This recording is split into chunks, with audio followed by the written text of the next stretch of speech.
আজকে দুপুর 2টা 15 থেকে জুলাই শহীদ পরিবার, আহত জুলাই সদস্য এবং সাংবাদিকদের ভেতরে প্রবেশের সময় দেওয়া ছিল। কর্তৃপক্ষ সেই নোটিশও টাঙিয়ে দিয়েছিলেন বাহিরে, কিন্তু এখন পর্যন্ত বলা যায় যে আধা ঘন্টা সময় অতিক্রম হয়েছে এবং ঠিক 16 মিনিট পর থেকে বৃষ্টি শুরু হয়েছে। এর আগেও বহুবার এখান থেকে বাহির থেকে বলা হয়েছে যে আপনারা যে সময় দিয়েছিলেন সেই সময়ের মধ্যে কেন গেট খুলছেন না।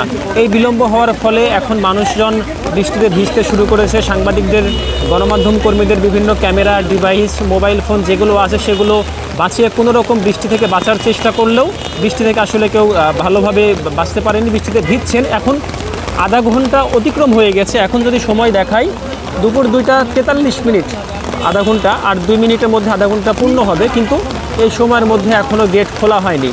এবং প্রধানমন্ত্রী তারেক রহমান যখন উদ্বোধন শেষ করেছেন এর পরপরই অনেকে প্রত্যাশা করেছিলেন যে প্রধানমন্ত্রী যাওয়ার পর হয়তো এই গেট খুলে দেওয়া হবে, কিন্তু আগামীকালকে যে সাধারণের জন্য গেট খুলে দেওয়া হবে এ নিয়েও মিশ্র প্রতিক্রিয়া রয়েছে। অনেকে জানিয়েছেন যে অনলাইনে যারা টিকিট কিনতে পারেন না তাদের জন্য ব্যবস্থা রাখা প্রয়োজন, এবং তারা জানিয়েছেন যে আজকের দিনে যেন উন্মুক্ত করে দেওয়া হয় এমনটি প্রত্যাশা করেছিলেন অনেকে। কিন্তু শেষ পর্যন্ত আমরা এখানে এসে যা দেখতে পাচ্ছি, এখানে যারা এসেছেন তারা মূলত বৃষ্টিতে ভিজলেন শেষ পর্যন্ত, কিন্তু কর্তৃপক্ষ আসলে কোনোভাবেই আর সাড়া দেয়নি।